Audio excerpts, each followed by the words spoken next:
Hi, and welcome to The Curling Show, the podcast that brings you interviews with the sport's top athletes and the people who shape the game. I'm Dean Gemmeland with curling on Canadian television just about every weekend at this time of year. I decided to check in with one of the all-time greats who brings refreshing honesty to his observations on the game. The guy many consider the greatest lead ever, even though he's also won more than a few games as a skip. Neil Harrison, welcome to The Curling Show. Thanks, Dean. Thanks for having me on.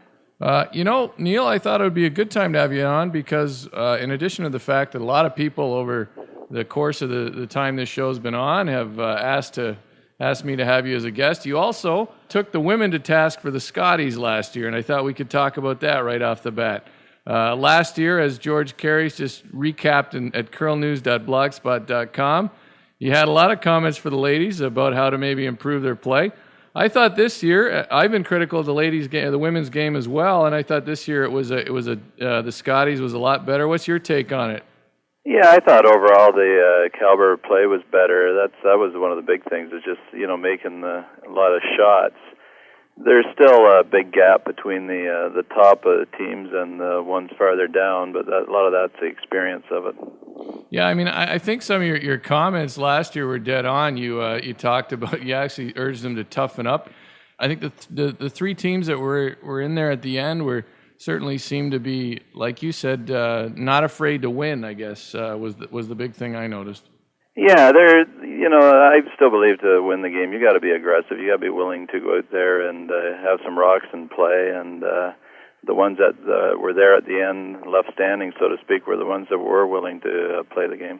One thing I think too, the ice was certainly more conducive to that. This week of the Strauss Canada Cup, the ice was a little straighter, and we saw the return of Kelly Scott to a final.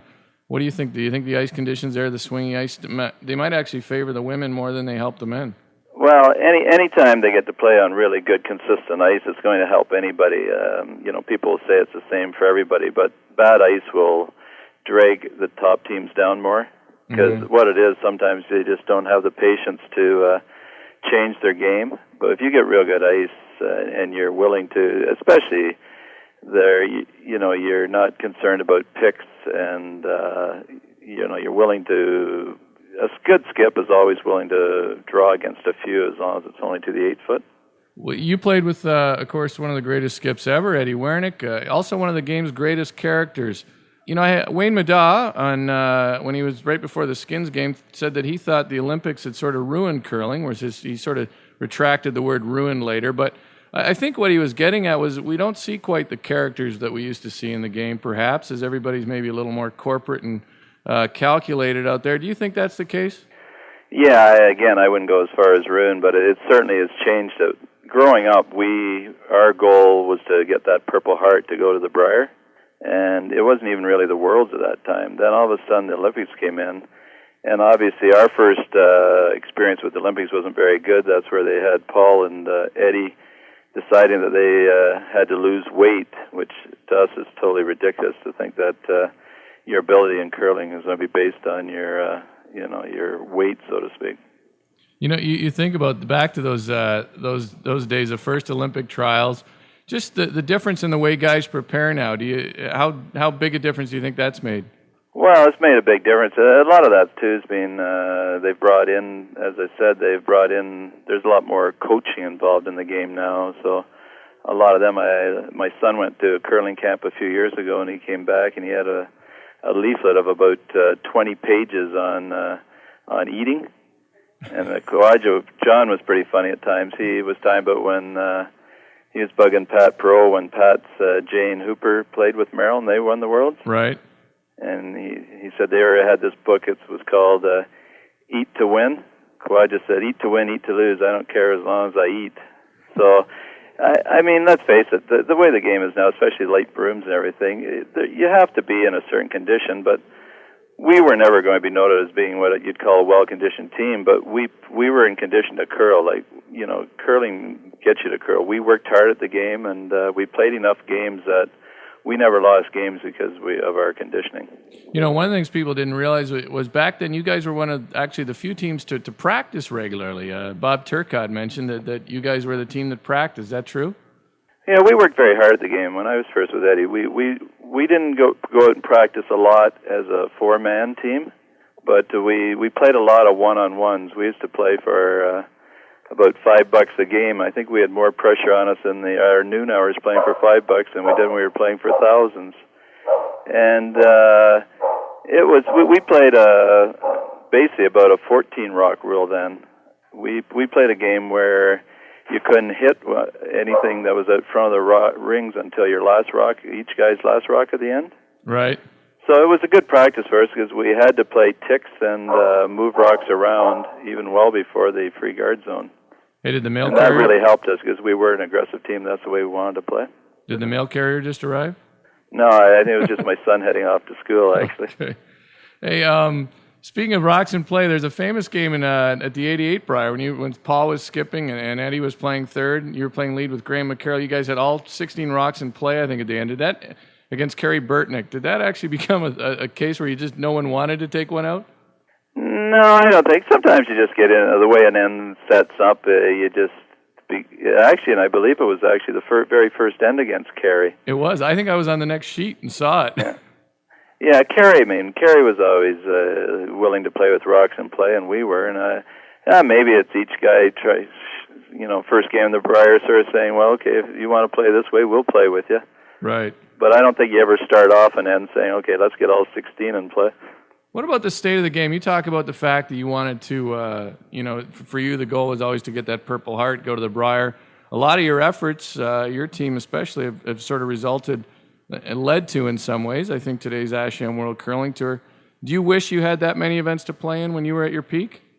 Well, there's some things these tour events now would have been fun, but a lot of people say that to us. They say, well, it's a shame that you haven't been able to play in a period where, you play for the kind of money you do now. But I think we were pretty fortunate the period we did play through. We played, we got to play in a lot of skins games, which for a while they totally disappeared until it came back this year. And wasn't there a spiel in Calgary? You played for $60,000 in '84? Yeah, that was in the fall of '84. They had the Calgary Stampede bond spiel. Right. And it was $60,000, which... as I say, it's a lot of money back then. It's a lot of money now, too. Would be the and we played in all the Hunter Bond spiels, right? Which were really great events. We got to play in them, and we got to play for cars. So, I never really got feeling sorry for ourselves that way. How do you think that '83 Dream Team would do in today's game? I think we could compete. Because it's hard to always compare eras. Right. Like some of the teams now play a lot different style as far as we were never going to be a team other than John probably could make those big run backs. But, we were certainly willing to play with anybody in the draw game. And I believe, Eddie's too, with his knowledge of the game and his rock placement, I certainly feel that we could have competed. John was sort of the first power second, though, in a way, wasn't he? Where you used a guy to throw big weight and clean things up sometimes.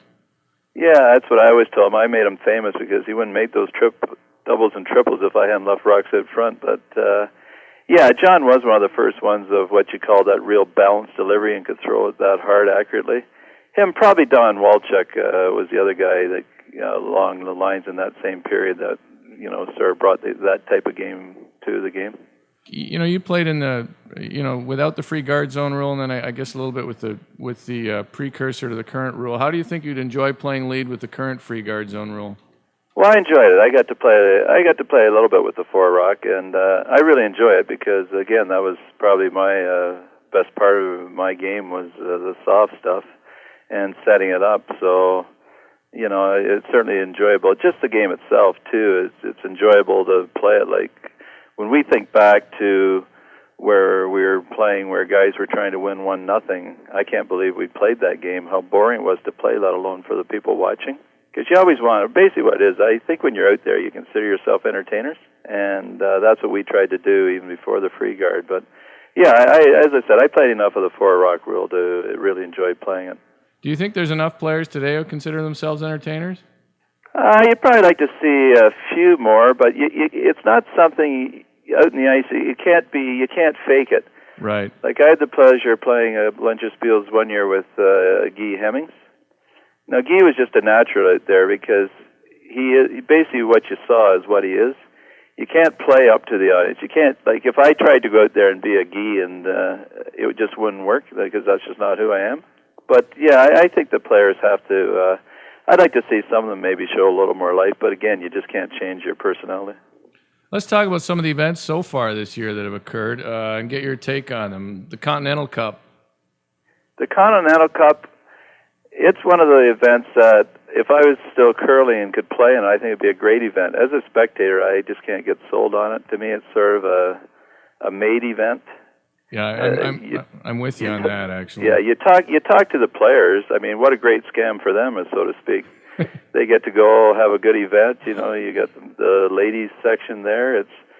I'm hoping they have a lot of fun. They certainly should be.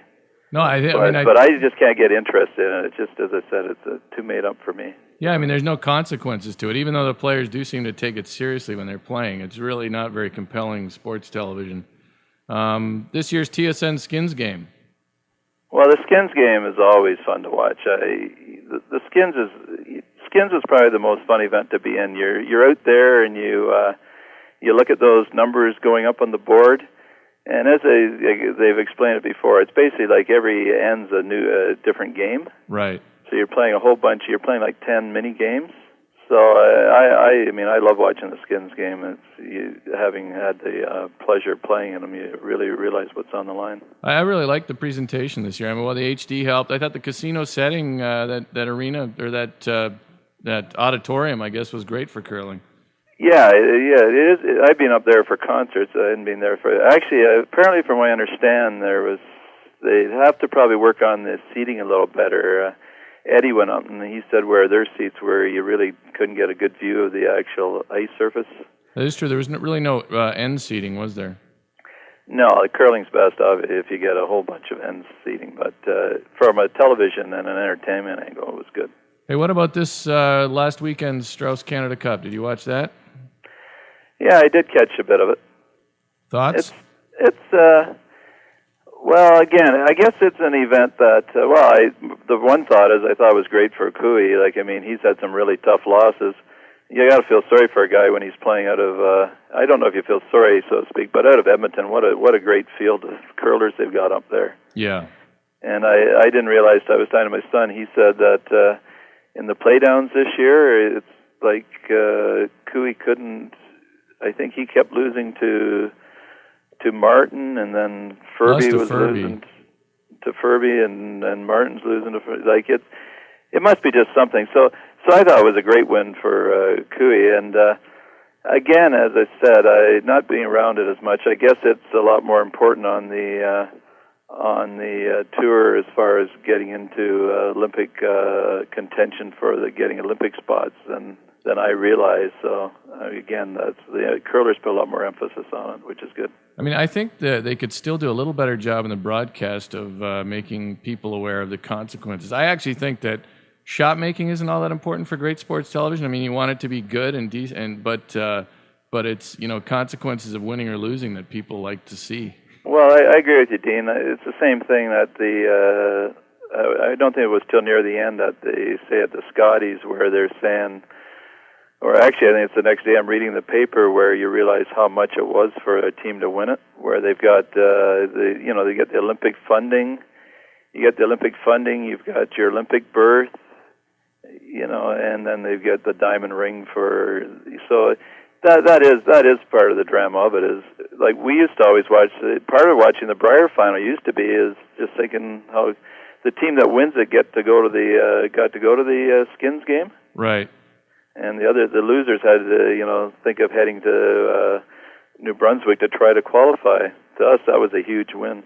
Yeah, I mean, it's always exciting when the runner-up gets a candy dish. That's in the Scotties, the shot making wasn't amazing, but the drama was there. That's what made it interesting, I think.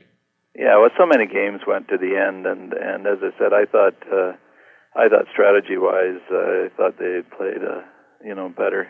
I actually had the pleasure this year working a little bit with Sherry Mada, who calls a great game, I think.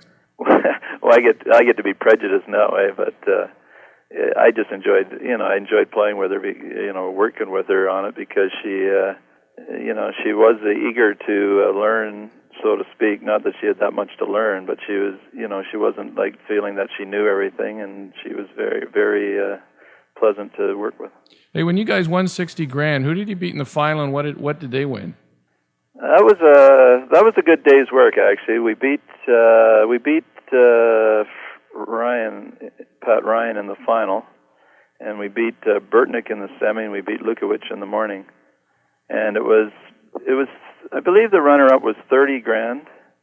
I think it went 60, 30, 20, and 15, and it was like 8,000 to qualify in that. Do you think the Grand Slams would be more compelling with a bigger drop-off from first to second? No, actually, we were one of the ones way back when. I think we're promoting more to keep the money more evenly distributed. Okay. For instance, it used to be in a car spiel, you'd be playing the final, and you'd be playing for 4 cars that might have been worth, well, they weren't like nowadays, but they might have been worth $25,000 total, and your runner-up might have been $5,000. Over the years, really what we like to see, the emphasis was on the qualifying money. For us to go to a big spiel at West, you got to figure you're spending, for argument's sake, $4,000. You'd be spending like $2,000 on flights, another $1,000 on entry, another $1,000 on rooms. So for us to justify it more, it was more important to have it a little more evenly distributed. My only concern is sometimes on television. I think I'd love to see one Grand Slam when it's guys who already have won money that year, where there's a big drop from first to second. I mean, I wouldn't like it as a player, but I like it as a fan.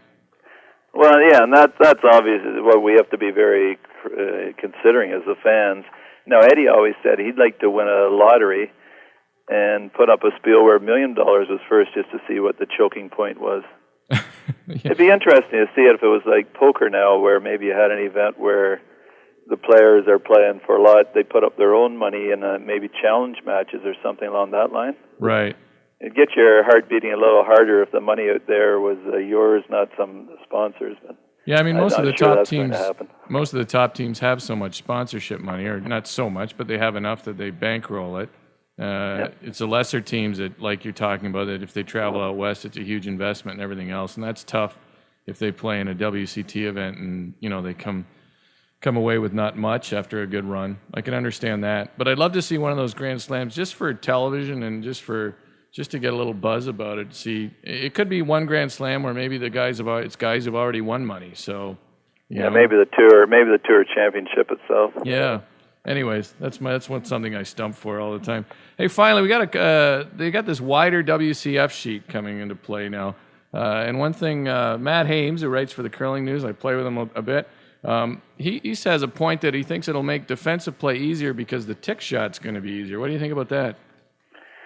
Well, there's no doubt the tick shot is easier with the wide sheets. I've seen it and played it. It's I don't think it's only changed the game by a huge amount, but it definitely is. The number of times you see a tick where it's swept and it just barely touches the boards, so it'll make it, but I don't think it's a radical difference. They're hoping to do it because they'd like to see people coming around corner guards from the other side, and I don't know if that's happened yet, but when I've seen it used. Well, I do notice on good ice, I prefer to go around from the outside. It's just a matter of changing your placement of your corner guards, basically. You'll see a lot more corner guards closer to the middles. Right. Because late in the game, when the ice starts to break down, it's actually tougher to go around from the middles. You'll see it when it gets, it'll straighten out. When the slide path goes, yeah. When the slide paths go, where if you're coming around from the outside, you usually still got fresh pebble, and it'll keep the break. Your team, the Dream Team, was famous, of course, for some of its run-ins with the CCA. We got a new CEO at the CCA these days, Greg Stremla. Not really much to grade him on so far, but what's your take? Yeah, I wouldn't be fair to grade him because I really don't know him. Now, I understand he's not really come up through the curling ranks, which is fine, because, that's like the type of position where, he's running a business, not worrying about rules and stuff. I think it was great to see a change. Let's put it that way. We obviously weren't too pleased with the past administration, if you want to call it. You and millions of others, I think. So that's Yeah, I definitely think we're in the majority. So it's just nice to see a change, and hopefully, as I said, they give him a chance, and hopefully he does a good job. Well, yeah, people tell me he has been a great communicator with various associations so far. So I'm optimistic. He's come in with a tough nut to crack right off the bat with that the deficit they're running, but he seems to be trying to close it. Hey, Neil, we end with the run back. I give you a topic. Give me your thoughts in 1 to 3 words. Okay. The closing of the Avonlea Curling Club last year. Sad. Yeah. Have you gone to see indoor soccer played there? No. No. Eddie Wernick's high hard one. Wasn't there. Paul Savage. Round mound of come around. The commentators at the recent TSC Stores tankard. Yeah, actually, Eddie did some of that. I thought it was pretty good. I didn't see enough of it to really comment. Certainly a different take with Eddie, and Paul did a couple games too, I think, right? Yeah, Paul's good. I mean, any guys like that who know the game are going to be good, and what is fun. They're not afraid to. What you like to see, what I like to see in curling is when there is a miss or a bad shot for them to say it, like do the Don Cherry bit. I think Eddie's best thing would be become the Don Cherry of the curling commentator. That would probably be good. They could have him at the fifth end break. Would be a nice thing, wouldn't it? Sure. Or maybe you. I think Eddie would be better on the controversy. Well, you could play Ron McLean to Eddie. That would work. I think so. Sure. So there's an idea for the CBC. I'll throw myself in there too. It could be 3 of us. I'll be the complete straight man. All right, I'm in. Okay, we'll pitch it. I'm sure they'll be excited. Curling in the Toronto sports media. Curling in the Toronto sports media. Yeah, the coverage curling gets in the Toronto sports media. I'd like to see more of it.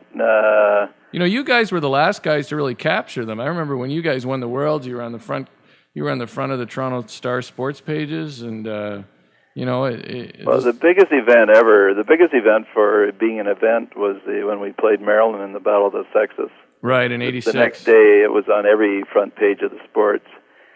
But what it is in Toronto, it's the fact that they've got so many major league sports, so the least that might be debatable, is that the sports writers want to cover the major league sports. That's where the glamour is, and like Bob Weeks does a good job. Bob's always been. I mean, he's a curler, and he does a good job. But no, Bob does a great job. But you'd like to see it covered better. But it's sort of the reality. It's like when Winnipeg was really that way until then they got the Winnipeg Jets, and that just put it back a lot further back in the pages.